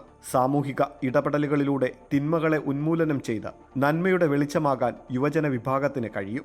ഈ ആശയങ്ങൾ മുറുകെ പിടിച്ചാണ് അയുധ് എന്ന യുവ പോരാളികൾ ലോകത്തിനാകെ ഇന്ന് മാതൃകയായി വളർന്നിരിക്കുന്നത്. അപ്പം അമ്മയുടെ ഒരു ആശയം എങ്ങനെയാണെന്ന് വെച്ചാൽ 4 തൂണുകളിലായിട്ടാണ് അയുധ് നിലനിൽക്കുന്നത്. ഒന്നാമതായിട്ട് പ്രകൃതി സംരക്ഷണം. അപ്പം അയുധ് വളരെ വർഷങ്ങളായിട്ട്, ഏതാണ്ട് കഴിഞ്ഞ 4 പതിറ്റാണ്ടുകളായിട്ട് പ്രകൃതി സംരക്ഷണ യജ്ഞങ്ങൾ നടത്തി വരുന്നു. രണ്ടാമതായിട്ട് സാമൂഹ്യ സേവനമാണ്. ഇപ്പം പ്രകൃതി ദുരന്തങ്ങൾ വരുമ്പോഴാവട്ടെ അല്ലെങ്കിൽ അല്ലാത്ത സമയങ്ങളിലാവട്ടെ ആവശ്യമുള്ളവന് അല്ലെങ്കിൽ സാമ്പത്തികമായിട്ട് പ്രതിസന്ധി നേരിടുന്നവർക്ക് സഹായം എത്തിക്കുക, സാമൂഹികമായിട്ട് സപ്പോർട്ട് വേണ്ടിടത്ത് അതെത്തിക്കുക, അങ്ങനെയുള്ള കാര്യങ്ങളിലും അയുധ് വളരെയധികം ശ്രദ്ധ പുലർത്തുന്നു. മൂന്നാമതായിട്ട് വ്യക്തിത്വ വികാസം. അതിനുവേണ്ടി ധാരാളം വർക്ക്ഷോപ്പുകളും ക്യാമ്പയിനുകളും ഒക്കെ അയുധ് നടത്തി വരുന്നു. ശിബിരങ്ങൾ, ധാരാളം ക്യാമ്പുകൾ കേരളത്തിലുടനീളം, ഭാരതത്തിലുടനീളം, മാത്രമല്ല ലോകത്തെല്ലായിടത്തും, ലോകത്തിലെ വ്യത്യസ്ത രാജ്യങ്ങളിൽ അയുധ് വളരെ ആക്റ്റീവാണ്. അപ്പോൾ അവിടെ എല്ലായിടത്തും ഇങ്ങനെയുള്ള ക്യാമ്പയിനുകൾ നടത്തി വരുന്നു. ഇതുകൂടാതെ 4മതായിട്ട് നമ്മൾ വരുന്നത് ഒരു സാംസ്കാരിക വിനിമയം. അതായത് നമ്മുടെ സംസ്കാരത്തെയും അതിൻ്റെ വളരെ ആഴത്തിലുള്ള കനികളെയും അതിൻ്റെ ഒരു നിധിയെ, സാംസ്കാരിക നിധിയെ മനസ്സിലാക്കുകയും പഠിക്കുകയും അത് പ്രചരിപ്പിക്കുകയും അതിനെ ആഘോഷിക്കുകയൊക്കെ ചെയ്യുന്ന ഒരു യുവത്വം, അതും കൂടെ അയുധിൻ്റെ ഒരു 4മത്തെ വിഷനാണ്. ധർമ്മചക്രം അഥവാ നീതി നിലനിർത്തുന്ന യുവത്വം എന്നാണ് അമൃത യുവധർമ്മധാര എന്ന പേരിന്റെ അർത്ഥം. ധാർമ്മിക മൂല്യങ്ങൾ മുറുകെ പിടിച്ച് അയുധ് എന്ന യുവജന പ്രസ്ഥാനം ഇന്ന് ആഗോളതലത്തിൽ വലിയ മാറ്റങ്ങളാണ് കൊണ്ടുവരുന്നത്. ആത്മീയ മൂല്യങ്ങളിലൂടെയും ആന്തരിക വികസനത്തിലൂടെയും ആദ്യം സ്വയം ശുദ്ധീകരിക്കുന്ന അയുധിലെ ഓരോ അംഗങ്ങളും സമൂഹത്തിലെ വിവിധങ്ങളായ പ്രശ്നങ്ങൾക്ക് പ്രവൃത്തിയിലൂടെ ഉത്തരമാകുന്നു. ലഹരിവിരുദ്ധ ബോധവൽക്കരണം, ദുരന്ത നിവാരണ പ്രവർത്തനങ്ങൾ, സാമൂഹിക ഉന്നമനത്തിനായുള്ള വിവിധ ക്യാമ്പയിനുകൾ എന്നിവ വിജയകരമായി നടപ്പിലാക്കുന്ന ഈ യുവജന കൂട്ടായ്മയിൽ വിദേശികൾ ഉൾപ്പെടെ ലക്ഷക്കണക്കിന് പേരാണ് അംഗങ്ങളായുള്ളത്. സമാധാനപരവും കാരുണ്യപൂർണവുമായ ഒരു ഭാവി സൃഷ്ടിക്കാൻ യുവാക്കളെ ശാക്തീകരിക്കണം എന്ന അമ്മയുടെ സ്വപ്നങ്ങൾ ആയുധിന്റെ ചിറകിലൂടെ സാക്ഷാത്കരിക്കപ്പെട്ടു. അമൃത ന്യൂസ്, കൊല്ലം. ആത്മീയ രംഗത്ത് പ്രകാശം പരത്തുന്ന ലോകമാതാവായ സദ്ഗുരു ശ്രീമാതാ അമൃതാനന്ദമയി ദേവിക്ക് പിറന്നാൾ ആശംസകൾ നേർന്ന് പ്രതിപക്ഷ നേതാവ് വി.ഡി. സതീശൻ. ലാളിത്യത്തിന്റെ പ്രതീകമാണ് അമ്മ. അമ്മയുടെ അനുഗ്രഹം തേടിയാൽ അതെന്നും മനസ്സിലുണ്ടാകും. മനസ്സിൽ പ്രകാശം പരത്തി ജീവിക്കാനുള്ള പ്രത്യാശ അമ്മ നൽകുന്നുവെന്നും വി.ഡി. സതീശൻ പറഞ്ഞു. ആത്മീയ രംഗത്ത് പ്രകാശം പരത്തി നൽകുന്ന ലോകമാതാവായ ശ്രീമതി അമൃതാനന്ദമയി ദേവിയുടെ 72ാമത് ജന്മദിനത്തിന് ഞാൻ എല്ലാ ആശംസകളും നേരുകയാണ്. ലാളിത്യത്തിൻ്റെ പ്രതീകമാണ് അമ്മ. അമ്മയുടെ അടുത്ത് ചെന്ന് അനുഗ്രഹം തേടിയാൽ അവരുടെ ലാളിത്യവും അവരുടെ സ്നേഹവും തീർച്ചയായും നമ്മുടെ ഹൃദയത്തിൽ, നമ്മുടെ മനസ്സിൽ എന്നും ഉണ്ടാകും. ആത്മീയ രംഗത്ത് പ്രശോഭിക്കുന്നതോടൊപ്പം തന്നെ ഭൗതിക രംഗത്തും ഒരുപാട് നേട്ടങ്ങൾ, വിദ്യാഭ്യാസ രംഗത്തും മാധുര ശുശ്രൂഷ രംഗത്തും എല്ലാം വിസ്മയകരമായ നേട്ടങ്ങളാണ് അമൃതാനന്ദമയി മഠത്തിൻ്റെ നേതൃത്വത്തിലുള്ള മിഷനുകൾ എല്ലാം നിർവഹിച്ചുകൊണ്ടിരിക്കുന്നത്. രാജ്യവ്യാപകമായി, ലോകവ്യാപകമായി ഇന്ന് അമ്മയെക്കുറിച്ച് എല്ലാവർക്കും അറിയാം. അമ്മ എല്ലാവർക്കും ജീവിക്കാൻ, മനുഷ്യരെ പ്രകാശിപ്പിച്ചുകൊണ്ട്, നമ്മുടെ മനസ്സിൽ പ്രകാശം പരത്തിക്കൊണ്ട്, നമുക്ക് ജീവിക്കാൻ വേണ്ടിയിട്ടുള്ള പ്രത്യാശയും നൽകിക്കൊണ്ട്, നമുക്ക് എല്ലാ പിൻബലവും നൽകിക്കൊണ്ടാണ് അമ്മ പ്രവർത്തിക്കുന്നത്. ആത്മീയ രംഗത്തും ഭൗതിക രംഗത്തും അമ്മയുടെ പ്രവർത്തനങ്ങൾ ഇന്ന് ലോകമെമ്പാടും വ്യാപിച്ചുകൊണ്ടിരിക്കുകയും കൂടുതൽ ശിഷ്യഗണങ്ങളും കൂടുതൽ ഭക്തരും ഒക്കെ ഉണ്ടായിക്കൊണ്ടിരിക്കുന്ന ഒരു കാലത്താണ്. കേരളത്തിലാണ് അമ്മയുടെ ആസ്ഥാനം എന്നുള്ളത് നമുക്കെല്ലാവർക്കും അഭിമാനകരമായ ഒരു കാര്യമാണ്. ഈ ജന്മദിനം ലോകം മുഴുവൻ കൊണ്ടാടുമെന്ന കാര്യത്തിൽ സംശയമില്ല. ഞാൻ ഊഷ്മളമായ ജന്മദിനാശംസകൾ അമ്മയ്ക്ക് നേരുകയാണ്. സ്ത്രീ ശാക്തീകരണ രംഗത്തും ആരോഗ്യ വിദ്യാഭ്യാസ മേഖലയിലും അമ്മയുടെ മഠം നടത്തുന്ന പ്രവർത്തനങ്ങൾ അഭിനന്ദനാർഹമാണെന്ന് സാംസ്കാരിക ഫിഷറീസ് വകുപ്പ് മന്ത്രി സജി ചെറിയാൻ. പാവപ്പെട്ട മനുഷ്യരോടൊപ്പം ചേർന്ന് നിരവധിയായ പ്രവർത്തനങ്ങളാണ് അമ്മയുടെ നേതൃത്വത്തിൽ നടക്കുന്നത്. സാംസ്കാരിക വകുപ്പിന്റെ ആദരം അമ്മയ്ക്ക് സമ്മാനിക്കുമെന്നും മന്ത്രി പറഞ്ഞു. ശ്രീ മാതാ അമൃതാനന്ദമയി അമ്മയുടെ പിറന്നാൾ ഈ മാസം 27-ാം തീയതി അതിവിപുലമായി ആഘോഷിക്കുന്നതിൽ ഞാൻ അതിയായി സന്തോഷിക്കുകയാണ്. കഴിഞ്ഞ പതിറ്റാണ്ടുകളായി കേരളത്തിൻ്റെ, രാജ്യത്തിൻ്റെ സാമൂഹ്യ മേഖലയിൽ പാവപ്പെട്ട മനുഷ്യരോടൊപ്പം ചേർന്ന് നിരവധിയായ പ്രവർത്തനങ്ങളാണ് മഠത്തിൻ്റെ നേതൃത്വം നടന്നു വരുന്നത്. പ്രത്യേകിച്ച് സ്ത്രീ ശാക്തീകരണ രംഗത്തും ആരോഗ്യ വിദ്യാഭ്യാസ മേഖലയിലും മഠം നടത്തുന്ന സേവന സന്നദ്ധമായ പ്രവർത്തനങ്ങൾ അഭിനന്ദനാർഹമാണ്. കൂടാതെ ഈ വർഷത്തെ പിറന്നാൾ ആഘോഷത്തിന് പ്രത്യേകതയുണ്ട്. പ്രിയപ്പെട്ട അമ്മ UN-ൽ നടത്തിയ മലയാള പ്രസംഗം അതിൻ്റെ 25ാം വർഷം കൂടി ആഘോഷിക്കുകയാണ്. ആദ്യമായിട്ടാണ് യുണൈറ്റഡ് നേഷൻസിൻ്റെ അസംബ്ലിയിൽ ഒരു വനിത മലയാള ഭാഷയിൽ ആദ്യമായി പ്രസംഗിക്കുന്നു എന്ന അഭിമാനകരമായ നേട്ടത്തിനുടമയായി അമ്മ മാറുന്നു എന്നതിൽ ഞങ്ങളെല്ലാവരും സന്തോഷിക്കുന്നു. കേരളത്തിലെ സാംസ്കാരിക വകുപ്പ് ഒരാദരവ് ഈ അവസരത്തിൽ അമ്മയ്ക്ക് നൽകാൻ ആഗ്രഹിക്കുന്നുണ്ട്. 26-ാം തീയതി മന്ത്രി എന്ന നിലയിൽ നേരിട്ട് മഠത്തിൽ ചെന്ന് അമ്മയെ ആദരിക്കുന്ന ഒരു ചടങ്ങ് കൂടി ഞങ്ങൾ ഇതിൻ്റെ ഭാഗമായി സംഘടിപ്പിക്കുന്നുണ്ട്. ആയുസ്സും ആരോഗ്യവും അമ്മയ്ക്ക് ഉണ്ടാകട്ടെ. തുടർന്നും കേരളത്തിൻ്റെയും രാജ്യത്തിൻ്റെയും പാവപ്പെട്ട മനുഷ്യരോടൊപ്പം ചേർന്ന് വിദ്യാഭ്യാസ, ആരോഗ്യ, സേവന രംഗത്ത് പ്രവർത്തിക്കാനുള്ള നല്ല മനസ്സും കരുത്തും അവർക്ക് ലഭ്യമാകട്ടെ എന്ന് ആശംസിക്കുന്നു. അമ്മയുടെ ഈശ്വര ചൈതന്യം ലോകത്തിനെന്നും മാർഗദീപമായി തുടരട്ടെ എന്ന് മല്ലിക സുകുമാരൻ. വിശ്വമാതാവായ അമ്മയിൽ നിന്ന് വരും തലമുറയ്ക്ക് ധാരാളം കാര്യങ്ങൾ പഠിക്കാനുണ്ടെന്നും മല്ലിക സുകുമാരൻ പറഞ്ഞു. അമ്മയെ പ്രാർത്ഥനകളിൽ ഓർക്കാത്ത സമയമില്ലെന്നും ജന്മദിനത്തിൽ അമ്മയ്ക്ക് ആശംസകൾ അർപ്പിക്കാൻ സാധിച്ചത് മഹാഭാഗ്യമായി കരുതുന്നുവെന്നും മല്ലിക സുകുമാരൻ പറഞ്ഞു. ഈ കൊച്ചു കേരളത്തിൽ ഈശ്വരചിന്ത ഉള്ളിൽ കൊണ്ടു നടക്കുന്ന ഓരോ ഭക്തൻ്റെയും ഹൃദയമെടുപ്പിൽ ഒരു നാമമുണ്ട്, നമ്മുടെ വള്ളിക്കാവ് അമ്മ. എനിക്ക് പറയാനുള്ളത്, കേരളത്തിൻ്റെ അതിർത്തി അങ്ങോട്ട് വിട്ടാലോ, മാതാ അമൃതാനന്ദമയി ദേവി, അതും കഴിഞ്ഞ് അല്പം കൂടി വടക്കോട്ട് പോയാൽ നോർത്ത് ഇന്ത്യയിൽ ചെന്ന് കഴിയുമ്പോൾ മാതാ അമൃതാനന്ദമയി ജി. അത് പോട്ടെ, 7 സാഗരം കഴിഞ്ഞ് കടന്ന് അപ്പുറത്ത് ചെല്ലുമ്പോൾ മാതാജി, അമ്മയുടെ പേര് പോലും ചിലർ മുഴുവൻ പറയാറില്ല. അപ്പോൾ അതിൽ നിന്ന് എന്നെപ്പോലെയുള്ള ഒരു എളിയ ഭക്തയ്ക്ക് എന്നും ഓർമ്മയോടും സന്തോഷത്തോടും അഭിമാനത്തോടും കൂടി ഞാൻ നടക്കുമ്പോൾ ഞാൻ എപ്പോഴും വിചാരിക്കും, നമുക്കൊരു വിശ്വമാതാവുണ്ട്.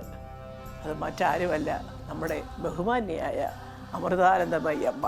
അമ്മ 72ാം ജന്മദിനം ആഘോഷിക്കാൻ പോകുന്ന ഈ വേളയിൽ അമ്മയ്ക്കൊരു ആശംസ പറഞ്ഞുകൊണ്ടൊരു വാക്ക് സംസാരിക്കാനുള്ളൊരു ഭാഗ്യം കിട്ടിയത് ഒരു ഈശ്വരാനുഗ്രഹമായിട്ട് ഞാൻ കാണുകയാണ്. എനിക്ക് അമ്മയോടൊന്നും പറയാനില്ല. എന്ത് പറയാൻ, അമ്മയിൽ നിന്നും കേട്ട് പഠിച്ചിട്ടേ ഉള്ളൂ. അമ്മയുടെ പ്രാർത്ഥന, അമ്മയുടെ പ്രഭാഷണങ്ങൾ, ഇതെല്ലാം കേട്ട് എനിക്കെപ്പോഴും ഞാൻ എൻ്റെ ചിന്തയിൽ കൊണ്ടു നടക്കുന്നത്, അമ്മ ഇത് തുടർന്നുകൊണ്ടേയിരിക്കണം. ഈ ചൈതന്യം ഈ ലോകമെമ്പാടും നിറഞ്ഞു തുളുമ്പി നിൽക്കണം. കാരണം ഇന്ന് ജീവിക്കുന്ന ഈ സമൂഹത്തിൽ അമ്മയ്ക്ക് മാത്രമേ, ഒരുപക്ഷെ അമ്മയെപ്പോലെയുള്ള ഈശ്വരാധീനം അല്ലെങ്കിൽ ഈശ്വരൻ്റെ സാന്നിധ്യം കുടികൊള്ളുന്ന ഹൃദയമുള്ളവർക്ക് മാത്രമേ നല്ല കാര്യങ്ങൾ പറയാൻ സാധിക്കുകയുള്ളൂ. ഒരുപാട് കാര്യങ്ങൾ വരും തലമുറ പഠിക്കാനുണ്ട്.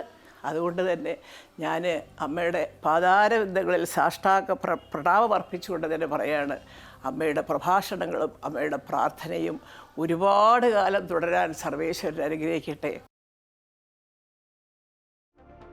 സ്നേഹത്തിൻ്റെയും മാതൃഭാവത്തിൻ്റെയും കരുണയുടെയും പ്രത്യക്ഷഭാവമായി സദ്ഗുരു ശ്രീ മാതാ അമൃതാനന്ദമയി ദേവിയെ കാണുന്നുവെന്ന അശ്വതി തിരുനാൾ ഗൗരി ലക്ഷ്മി ഭായ്. ഒരു മനുഷ്യായുസ് മുഴുവൻ ലോകത്തെ അനുഗ്രഹിക്കാൻ അമ്മയ്ക്ക് കഴിയട്ടെ എന്നും ആശംസിച്ചു.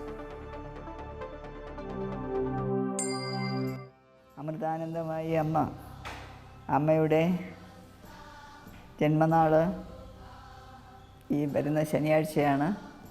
അമ്മയെപ്പറ്റി കേൾക്കുമ്പോൾ തന്നെ സ്നേഹത്തിൻ്റെയും മാതൃഭാവത്തിൻ്റെയും കരുണയുടെയും ഒക്കെ ഒരു പ്രത്യക്ഷ രൂപമായിട്ട് അമ്മയെ കാണുകയാണ്. എത്രയോ കാലം, ഒരു പുരുഷായുസ്സെന്ന് പറയുന്നത് 120 വയസ്സാണ്. അത് പുരുഷൻ്റെ ആയുസ്സെന്ന് തന്നെ വേണമെന്നില്ല, മനുഷ്യനും 120 പുരുഷനാവണമെന്ന് തന്നെ ഇല്ല. അപ്പോൾ ആ ഒരു 120 വയസ്സോ അതിനപ്പുറമോ അമ്മ നാടിനെയും ലോകത്തിനെയും അനുഗ്രഹിച്ച് ഒരു വലിയ സമാധാന സ്രോതസ്സായി വളരെ വളരെ കാലം എല്ലാവരും കൂടി ഇരിക്കണമേ എന്ന് അമ്മയിടക്കൽ തന്നെ അഭ്യർത്ഥിക്കുകയാണ്. അതിന് ഭഗവാൻ ശ്രീ പത്മനാഭസ്വാമി അനുഗ്രഹിക്കട്ടെ.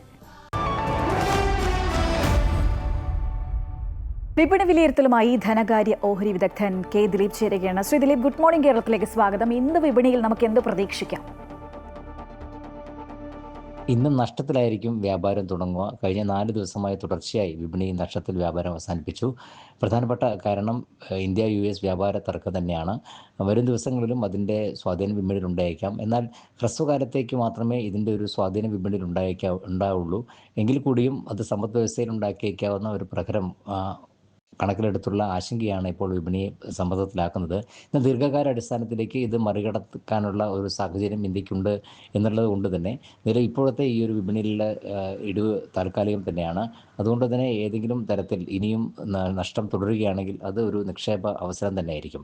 വിദേശ നിക്ഷേപ സ്ഥാപനങ്ങളും വലിയ തോതിൽ വിപണിയിൽ വിൽപ്പന തുടരുന്നതിൻ്റെ ഒരു സ്വാധീനം വിപണിയിലുണ്ട്. ഇന്നലെയും ഏതാണ്ട് 2000 കോടിക്ക് മുകളിലാണ് വിദേശ നിക്ഷേപ സ്ഥാപനങ്ങളുടെ ഭാഗത്തുനിന്നും വിൽപ്പന ഉണ്ടായത്. രൂപയിൽ ഉണ്ടാക്കിയിട്ടുള്ള സമ്മർദ്ദവും മൊത്തത്തിൽ വിപണിയിലെ വിൽപ്പനയ്ക്ക് ആക്കം കൂട്ടുകയും ചെയ്തു. രൂപയിൽ ചരിത്രത്തിൽ ഏറ്റവും കുറഞ്ഞ നിലവാരത്തിലേക്കാണ് ഇന്ത്യൻ രൂപയും ഡോളറും തമ്മിലുള്ള വിനിമയ മൂല്യം എത്തിയിരിക്കുന്നത്. അതും വിപണിയുടെ വീഴ്ചയെ സ്വാധീനിക്കുന്നുണ്ട്. എന്തായാലും വരും ദിവസങ്ങളിലും വിപണിയിൽ ഉയർന്ന തോതിലുള്ള കയറ്റങ്ങൾ പ്രതീക്ഷിക്കാവുന്നതാണ്. നിലവിലെ സാഹചര്യത്തിൽ മുൻനിര സൂചികയായ നിഫ്റ്റിയുടെ 25,000 എന്ന നിലവാരം തന്നെയാണ് പ്രധാനം. ആ നിലവാരമാണ് ഒരു പ്രധാന അടിസ്ഥാന നിലവാരമായി കണക്കാക്കുന്നതും. അത് ഭേദിച്ച് താഴോട്ട് നീങ്ങുകയാണെങ്കിൽ 24,800 എന്ന നിലവാരത്തേക്ക് പോകാനുള്ള സാധ്യതയുണ്ട്. ഇനി മുന്നോട്ട് നീങ്ങി വ്യാപാരം ശക്തമായ രീതിയിൽ പുരോഗമിക്കണമെങ്കിൽ അതിന് 25,150 എന്ന നിലവാരവും വളരെ പ്രധാനമാണ്. ആ നിലവാരം മറികടന്ന് വ്യാപാരം തുടരുന്നൊരു സാഹചര്യത്തിൽ മാത്രമേ മുന്നോട്ട് നീങ്ങുമെന്നുള്ള സാധ്യതയുള്ളൂ. എന്തായാലും വരും ദിവസങ്ങളിലും വലിയ തോതിലുള്ള കയറ്റങ്ങൾ പ്രതീക്ഷിക്കാം. വിദേശ നിക്ഷേപ സ്ഥാപനങ്ങളുടെ നിലപാടുകളും വിപണിയുടെ നീക്കത്തിൽ നിർണായകമായിരിക്കും. ഇന്നെന്തായാലും ഇന്നലത്തേതിൽ നിന്നും നേരിയ നഷ്ടത്തിലായിരിക്കും വ്യാപാരം തുടങ്ങുക. നന്ദി Shri Dileep. Bharat Lajna multi state housing cooperative സൊസൈറ്റിയുടെ 20ാമത് വാർഷിക ജനറൽ ബോഡി യോഗം കോഴിക്കോട് നടന്നു. കാലിക്കറ്റ് ട്രേഡ് സെന്ററിൽ നടന്ന ചടങ്ങ് ഗോകുലം ഗ്രൂപ്പ് ചെയർമാൻ ഗോകുലം ഗോപാലൻ ഉദ്ഘാടനം ചെയ്തു. ഏറ്റവും വലിയ സാമ്പത്തിക സാക്ഷരതാ കൂട്ടായ്മ Asia book of world record medal Gokulam ഗോപാലനിൽ നിന്നും BLM ചെയർമാൻ R. പ്രേംകുമാർ ഏറ്റുവാങ്ങി. BLM നിരവധി സൊസൈറ്റികൾക്ക് വഴികാട്ടിയാണെന്നും ബിസിനസ്സിൽ ശത്രുതാ മനോഭാവം ഉണ്ടാകരുതെന്നും R. പ്രേംകുമാർ പറഞ്ഞു. സംസ്ഥാന സർക്കാരിന്റെ കൊക്കോ റോയൽ വെളിച്ചെണ്ണ വിപണനം ചെയ്യുന്നതിനായുള്ള ധാരണാപത്രം കേരള സംസ്ഥാന നാളികേര വികസന corporation chairman TK Rajan R. പ്രേംകുമാറിന് കൈമാറി. സംസ്ഥാനത്തെ നിർധന കുടുംബങ്ങൾക്ക് 24 വീടുകൾ നിർമ്മിച്ചു നൽകാൻ BLM ചീഫ് സെക്രട്ടറിയുമായി ചർച്ച നടത്തിയിട്ടുണ്ട്. Pondicherry deputy speaker Rajavelu, BML president N. Karunamoorthy, managing director Manoharan Kuppuswamy ഉൾപ്പെടെയുള്ള പ്രമുഖർ പരിപാടിയിൽ പങ്കെടുത്തു.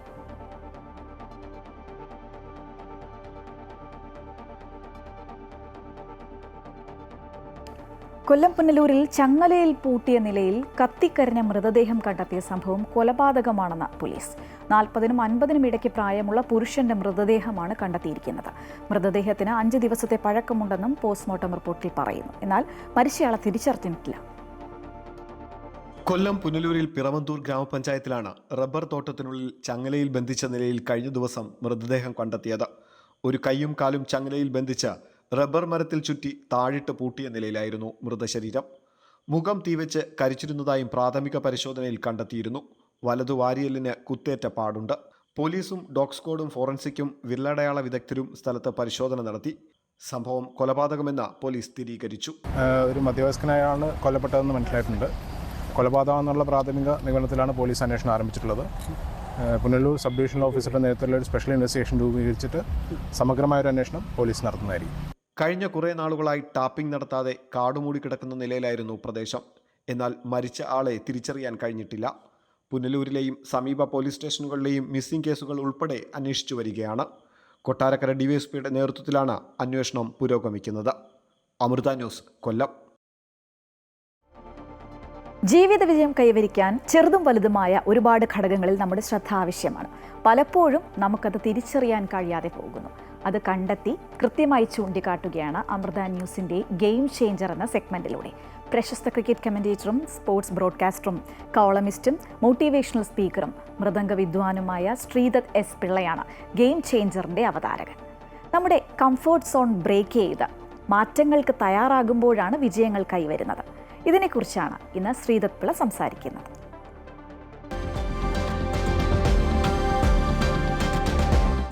Something very beautiful happens to people when their world has fallen apart. A humility, a nobility, a higher intelligence emerges at just the point when our knees hit the floor. നമ്മൾ അമ്പയെ പരാജയപ്പെടുമ്പോൾ, നമ്മളെ ലോകം തകർന്നടിയുമ്പോൾ, നമ്മൾ മുട്ടുകുത്തുമ്പോൾ, നമ്മളുടെ മുട്ട് ആ നിലത്ത് ടച്ച് ചെയ്യുന്ന ഒരു സമയത്ത് ഒരു പുതിയ വിവേകം ഉണ്ടാകുന്നു. അമേരിക്കൻ ഓഥറായ മാരിയൻ വില്യംസിൻ്റെ വാക്കുകളാണിത്. ആലോചിക്കുമ്പോൾ വളരെ ശരിയാണല്ലേ. ഓരോ പരാജയം നമുക്ക് ഓരോ പാഠങ്ങളാണ് തരുന്നത്. വിവേകം, പുതിയൊരു വിവേകം, which means it's A change. But the question is, നമ്മൾ എത്ര പേര് ഒരു മാറ്റത്തിന് അല്ലെ ചേഞ്ചിന് തയ്യാറാണ്? നമ്മളിൽ ഒരു നല്ല ശതമാനം ആൾക്കാരും ഒരേ പാറ്റേണിൽ നമ്മൾ ഒരേ പ്രശ്നങ്ങൾ കൊണ്ട് ഉറങ്ങുന്നു, ഒരേ പ്രശ്നങ്ങൾ കൊണ്ട് എഴുന്നേൽക്കുന്നു. ശരിയല്ലേ? നമ്മൾ പലപ്പോഴും മാറാൻ നോക്കിയിട്ടുണ്ട്, പക്ഷെ നടക്കുന്നില്ല. The right thing to do is to change, but that becomes very difficult. നമ്മൾ പലരും we are in a whirlpool of a negative pattern of self defeating habits. നമ്മൾ ഒരു ചുഴിയിലാണ്. ഒരേ പ്രശ്നങ്ങൾ നമുക്ക് വീണ്ടും വീണ്ടും വരുന്നു. അത് നമ്മളുടെ ആക്ഷൻസ് ഒരേ ആക്ഷൻസ് ആവുന്നു, ഹാബിറ്റ്സ് ഒരേ ഹാബിറ്റ്സ് ആവുന്നു.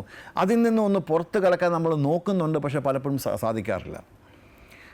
നമുക്ക് റോഡ് ബ്ലോക്സ് ഉണ്ട്, അല്ലെങ്കിൽ നമുക്ക് ബാരിയേഴ്സ് ഉണ്ട്, തടസ്സങ്ങളുണ്ട്. എന്തൊക്കെയായിരിക്കും തടസ്സങ്ങൾ? പലതുണ്ടല്ലേ. ചിലർ പറയും ഞാൻ പല പ്രാവശ്യം ശ്രമിച്ചു, നടക്കുന്നില്ല. ചിലർ പറയും എനിക്ക് സപ്പോർട്ട് കിട്ടുന്നില്ല, എനിക്ക് പറഞ്ഞു തരാൻ ആളില്ല. അല്ലെങ്കിൽ ചിലർക്ക് മറ്റുള്ളവരെ പഴിചാരാനായിരിക്കും ഇഷ്ടം. ഇതൊക്കെ ഓരോ ബാരിയേഴ്സാണ്. ഇതിൽ നിന്നും പുറത്ത് കിടക്കാൻ നമുക്ക് ആഗ്രഹമില്ലേ? ഉണ്ട് അല്ലേ? But the change is difficult. നമുക്ക് 2 ഓപ്ഷൻസാണ് ഉള്ളത്. ഒന്നുകിൽ നമുക്ക് ഇങ്ങനെ തന്നെ തുടരാം, ഇങ്ങനെ തന്നെ ലൈഫ് മുന്നോട്ട് പോകാം. അതല്ല ഒന്ന് മാറാൻ ശ്രമിച്ചാൽ, നമ്മളുടെ നെഗറ്റീവ് ഹാബിറ്റ്സ് അല്ലെങ്കിൽ നെഗറ്റീവ് പാറ്റേൺ അത് മാറ്റാൻ ശ്രമിച്ചാൽ നമുക്കിതിലും ബെറ്ററായിട്ടൊരു ലൈഫ് കിട്ടും. എനിക്ക് തോന്നുന്നു നമുക്ക് ആ സെക്കൻഡ് ഓപ്ഷൻ എടുക്കുന്നതാണ് നല്ലത്, അല്ലേ? പറയാൻ എളുപ്പമാണ്, പക്ഷേ A change is sometimes very painful.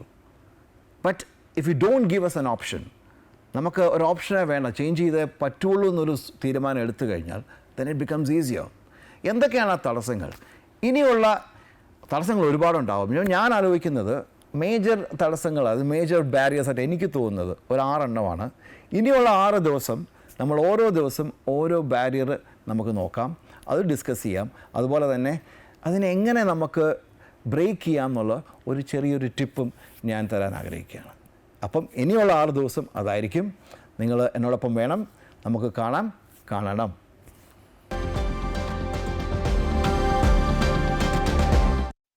വിനോദസഞ്ചാരികളെ ആകർഷിക്കുന്നതിന് കേരളത്തിലെ ടൂറിസം മേഖല കേന്ദ്രീകരിച്ച യാനം എന്ന പേരിൽ ട്രാവൽ ലിറ്റററി മേള സംഘടിപ്പിക്കുമെന്ന് മന്ത്രി മുഹമ്മദ് റിയാസ്. ആദ്യ പരിപാടി ഒക്ടോബർ 17 മുതൽ 19 വരെ വർക്കല ക്ലിഫിലെ രംഗകലാ കേന്ദ്രത്തിൽ നടക്കും. സഞ്ചാര മേഖലയിലെ എഴുത്തുകാരെയും പ്രൊഫഷണലുകളെയും കോർത്തിണക്കിയാണ് പുതിയ ഉദ്യമം. യാത്രകളെ വ്യത്യസ്ത രീതിയിൽ അടയാളപ്പെടുത്തിയ പ്രതിഭകളുടെ സംഗമമായിരിക്കും പരിപാടിയെന്നും മന്ത്രി തിരുവനന്തപുരത്ത് പറഞ്ഞു. വർക്കലയിൽ സംഘടിപ്പിക്കുക. യാനം എന്ന പേരിൽ 2025 ഒക്ടോബർ മാസം 17, 18, 19 തീയതികളിൽ വർക്കല ക്ലിഫിലെ രംഗകലാകേന്ദ്രത്തിലാണ് ആദ്യത്തെ ലിറ്ററേച്ചർ ഫെസ്റ്റിവൽ സംഘടിപ്പിക്കുന്നത്. സംസ്ഥാന പദവി ആവശ്യപ്പെട്ട് ലഡാക്കിൽ നടക്കുന്ന പ്രതിഷേധം അക്രമാസക്തമായതോടെ പോലീസും പ്രതിഷേധക്കാരും തമ്മിലുണ്ടായ ഏറ്റുമുട്ടലിൽ 4 പേർ കൊല്ലപ്പെട്ടു. പ്രദേശത്ത് നിരോധനാജ്ഞ പ്രഖ്യാപിച്ചു. BJP ഓഫീസ് ആക്രമിച്ച പ്രതിഷേധക്കാർ പോലീസിന് നേരെ കല്ലെറിയുകയും പോലീസ് വാഹനം കത്തിക്കുകയും ചെയ്തു. ലഡാക്കിന് സംസ്ഥാന പദവിയും ഭരണഘടനാ സംരക്ഷണവും ആവശ്യപ്പെട്ടാണ് പ്രതിഷേധക്കാർ തെരുവിലിറങ്ങിയത്. ലേ അപെക്സ് ബോഡിയുടെ നേതൃത്വത്തിലാണ് പ്രതിഷേധം. ലേ നഗരത്തിൽ പ്രതിഷേധിച്ചവർ പോലീസുമായി ഏറ്റുമുട്ടി. BJP ഓഫീസ് ആക്രമിച്ച പ്രതിഷേധക്കാർ പോലീസിന് നേരെ കല്ലെറിഞ്ഞു. ഒരു പോലീസ് വാഹനം കത്തിച്ചു. അക്രമാസക്തരായ ജനക്കൂട്ടത്തെ പിരിച്ചുവിടാൻ പോലീസ് കണ്ണീർവാതകം പ്രയോഗിച്ചു. ലാത്തി ചാർജും നടത്തി.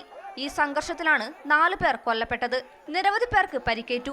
ആർട്ടിക്കിൾ 370 റദ്ദാക്കിയതിനെ തുടർന്ന് 2019 ഓഗസ്റ്റ് 5 ജമ്മു കാശ്മീർ 2 ഭാഗങ്ങളായി വിഭജിക്കപ്പെട്ടു. ജമ്മു കാശ്മീർ ഒരു പ്രത്യേക കേന്ദ്രഭരണ പ്രദേശമായി മാറി. ലേയും കാർഗിലും സംയോജിപ്പിച്ച് ലഡാക്കും കേന്ദ്രഭരണ പ്രദേശമായി. ലഡാക്കിന്റെ ഈ പ്രദേശത്തിനാണ് ഇപ്പോൾ പൂർണ്ണ സംസ്ഥാന പദവി വേണമെന്ന ആവശ്യവുമായി പ്രതിഷേധക്കാർ രംഗത്തെത്തിയത്. ലഡാക്കിലെ ജനങ്ങളുടെ ആവശ്യങ്ങൾ ചർച്ച ചെയ്യാൻ ഒക്ടോബർ 6 കേന്ദ്ര സർക്കാർ യോഗം വിളിച്ചിട്ടുണ്ട്. ലഡാക്കിന്റെ സംസ്ഥാന പദവി ആവശ്യപ്പെട്ടും ഭരണഘടനയുടെ 6ാം ഷെഡ്യൂളിൽ ഉൾപ്പെടുത്തുന്നതിനുമായി കാലാവസ്ഥാ പ്രവർത്തക സോനം വാങ്ചുക് കഴിഞ്ഞ 2 ദിവസമായി നടത്തിവന്ന നിരാഹാര സമരം സംഘർഷത്തെ തുടർന്ന് അവസാനിപ്പിച്ചു. അക്രമത്തിലൂടെ ഒന്നും നേടാനാകില്ലെന്നും സോനം വാങ്ചുക് പറഞ്ഞു. News desk Amrita news. Thiruvananthapuram medical കോളേജിൽ ഇനി പുതിയ സൂപ്രണ്ട്. വിവാദങ്ങൾക്കൊടുവിൽ അനസ്തേഷ്യോളജി വിഭാഗം അസോസിയേറ്റ് പ്രൊഫസർ ഡോക്ടർ CG ജയചന്ദ്രനെ പുതിയ സൂപ്രണ്ടായി ചുമതലപ്പെടുത്തി. ഡോക്ടർ PS സുനിൽകുമാർ സൂപ്രണ്ട് സ്ഥാനത്ത് നിന്ന് മാറ്റണമെന്നാവശ്യപ്പെട്ടതിനെ തുടർന്നാണ് നടപടി. ആശുപത്രിയുടെ സൂപ്രണ്ടായി തുടരാൻ താൽപര്യമില്ലെന്നറിയിച്ച് ഡോക്ടർ സുനിൽകുമാർ മെഡിക്കൽ കോളേജ് പ്രിൻസിപ്പലിന് കത്ത് നൽകിയിരുന്നു. സൂപ്രണ്ടായതോടെ ജോലിയിൽ ശ്രദ്ധിക്കാൻ കഴിയുന്നില്ലെന്ന് ചൂണ്ടിക്കാട്ടിയായിരുന്നു കത്ത്. തിരുവനന്തപുരം മെഡിക്കൽ കോളേജിലെ യൂറോളജി വിഭാഗം മേധാവി ഡോക്ടർ ഹാരിസിന്റെ തുറന്നു പറച്ചിലാണ് വിവാദങ്ങൾക്ക് തുടക്കമിട്ടത്. ഡോക്ടർ ഹാരിസിനെതിരെ സൂപ്രണ്ടും പ്രിൻസിപ്പാളും നടത്തിയ വാർത്താ സമ്മേളനത്തിനിടയിലെ ഫോൺ വിളികളും ഉൾപ്പെടെ വിവാദങ്ങൾ തുടർക്കഥയായതോടെയാണ് ഡോക്ടർ സുനിൽകുമാർ സൂപ്രണ്ട് സ്ഥാനമൊഴിയാൻ സന്നദ്ധത അറിയിച്ചത്. സുനിൽകുമാറിന് പൂർണ്ണമായും താൽപര്യമില്ലാത്തതിനാൽ ഇനിയും നിർബന്ധിക്കേണ്ടതില്ലെന്ന നിലപാടിനൊടുവിലാണ് പുതിയ നിയമനം. അനസ്തേഷ്യോളജി വിഭാഗം അസോസിയേറ്റ് പ്രൊഫസർ ഡോക്ടർ CG ജയചന്ദ്രനാണ് പുതിയ സൂപ്രണ്ടായി നിയമിതനായത്. ഗവേഷണ ആവശ്യം മുൻനിർത്തി വിടുതൽ നൽകണമെന്ന ഡോക്ടർ BS സുനിൽകുമാറിന്റെ ആവശ്യം പരിഗണിച്ചാണ് സ്ഥാനമാറ്റമെന്ന് ഉത്തരവിലുണ്ട്. 2024 മെയ് മുതൽ തിരുവനന്തപുരം മെഡിക്കൽ കോളേജ് സൂപ്രണ്ടായിരുന്നു doctor BS Sunilkumar. Amrita news, Thiruvananthapuram. Ayyappa സംഗമത്തിന് പിന്നാലെ സർക്കാരിനെ ചേർത്ത് നിർത്തുന്ന NSS നിലപാട് തെരഞ്ഞെടുപ്പ് വേളയിൽ രാഷ്ട്രീയ നേതൃത്വം കരുതലോടെയാണ് വീക്ഷിക്കുന്നത്. ആചാര സംരക്ഷണത്തിൽ സർക്കാരിന് വിശ്വാസമെന്ന് ആവർത്തിക്കുന്ന G സുകുമാരൻ നായർ BJPയെയും കോൺഗ്രസിനെയും തള്ളിപ്പറയുമ്പോൾ അയ്യപ്പ സംഗമം വിജയിച്ചു എന്നാണ് CPMന്റെ വിലയിരുത്തൽ. എന്നാൽ NSS നിലപാടിൽ ആശങ്കയുണ്ടെങ്കിലും കോൺഗ്രസ് തൽക്കാലം നിശബ്ദത പാലിക്കുകയാണ്. ക്രൈസ്തവരെ ഒപ്പം നിർത്താൻ ശ്രമിക്കുന്ന BJPക്ക് പക്ഷേ NSS നിലപാട് തിരിച്ചടിയാകുമോ എന്നും ആശങ്കയുണ്ട്. ലോക്സഭാ തെരഞ്ഞെടുപ്പിലെ ജനവിധി സൂക്ഷ്മമായി പഠിച്ച CPM ഭൂരിപക്ഷത്തെ ഒപ്പം നിർത്താനുള്ള ശ്രമങ്ങളായിരുന്നു പിന്നീട് അങ്ങോട്ട് പുറത്തെടുത്തത്. ആഗോള അയ്യപ്പ സംഗമത്തിലൂടെ ആ നീക്കം മറനീക്കി പുറത്തുവരികയും ചെയ്തു. വോട്ട് ബാങ്ക് രാഷ്ട്രീയമെന്ന വിമർശനം ഏറ്റുവാങ്ങിയെങ്കിലും അയ്യപ്പ സംഗമത്തിന്റെ ഏറ്റവും വലിയ നേട്ടമായി NSS നിലപാടിനെ CPM വിലയിരുത്തുന്നു. ശബരിമലയിലെ യുവതീ പ്രവേശനത്തിൽ സർക്കാരിനെതിരെ പരസ്യമായി തിരിഞ്ഞ NSS ഇക്കാലമത്രയും CPMനോട് മുഖം തിരിച്ചു നിൽക്കുകയായിരുന്നു. എന്നാൽ ആചാര സംരക്ഷണത്തിനായി നിലകൊള്ളുമെന്ന് CPM നിലപാട് പരസ്യപ്പെടുത്തിയതോടെ സർക്കാരിനെ ചേർത്തു നിർത്തി NSS തങ്ങളുടെ രാഷ്ട്രീയ നിലപാട് വ്യക്തമാക്കി. ശബരിമല ആചാര സംരക്ഷണത്തിന് BJPയും കോൺഗ്രസും ഇതുവരെ ഒന്നും ചെയ്തിട്ടില്ല എന്ന G. സുകുമാരൻ നായരുടെ വാക്കുകൾ CPMന് ലഭിക്കുന്ന രാഷ്ട്രീയ നേട്ടം ചെറുതല്ല. ഇത്രയും വർഷം യുവതികളെ ശബരിമലയിൽ പ്രവേശിപ്പിക്കാമായിരുന്നിട്ടും സർക്കാർ അത് ചെയ്തില്ലല്ലോ എന്ന സുകുമാരൻ നായരുടെ വിലയിരുത്തൽ ഇടതുപക്ഷത്തോടുള്ള പെരുന്നയിലെ ബന്ധം അടിവരയിട്ട് ഉറപ്പിക്കുകയാണ്. ആഗോള അയ്യപ്പ സംഗമത്തിന് പിന്തുണ നേരത്തെ തന്നെ പ്രഖ്യാപിച്ചിരുന്നു. അതിൽ പ്രതിനിധി അയച്ചിരുന്നു.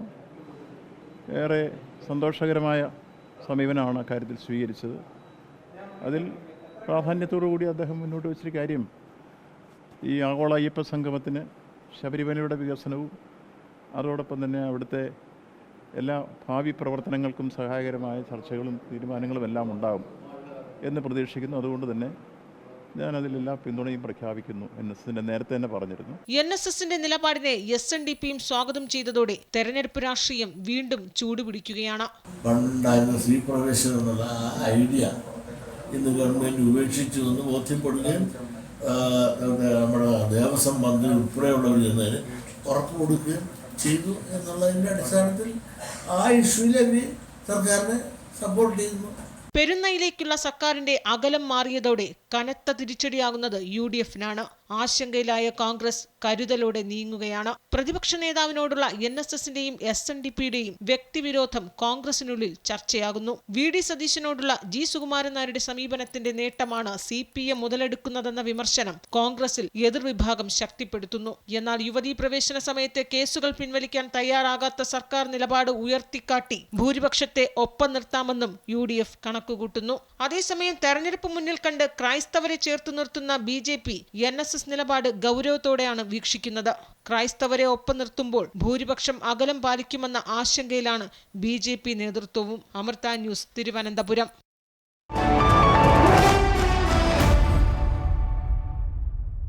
ഏഷ്യ കപ്പ് ക്രിക്കറ്റിൽ ഇന്ത്യ ഫൈനലിൽ സൂപ്പർ 4 പോരാട്ടത്തിൽ ബംഗ്ലാദേശിനെ തോൽപ്പിച്ചാണ് ഇന്ത്യ ഫൈനലിലേക്ക് പ്രവേശിച്ചത്. 41 റൺസിനാണ് ഇന്ത്യയുടെ ജയം. ഇന്ത്യ ഉയർത്തിയ 169 റൺസ് വിജയലക്ഷ്യം പിന്തുടർന്ന ബംഗ്ലാദേശ് 127 റൺസിന് പുറത്തായി. ആദ്യം ബാറ്റ് ചെയ്ത ഇന്ത്യ 20 ഓവറിൽ 6 വിക്കറ്റ് നഷ്ടത്തിൽ 168 റൺസാണ് എടുത്തത്. അഭിഷേക് ശർമ്മ അർദ്ധ സെഞ്ചുറിയോടെ തിളങ്ങി. ഇന്ത്യയുടെ ജയത്തോടെ ശ്രീലങ്ക ടൂർണമെന്റിൽ നിന്ന് പുറത്തായി. ഇന്ന് നടക്കുന്ന പാകിസ്ഥാൻ ബംഗ്ലാദേശ് മത്സരത്തിലെ വിജയികൾ ഫൈനലിൽ ഇന്ത്യയെ നേരിടും.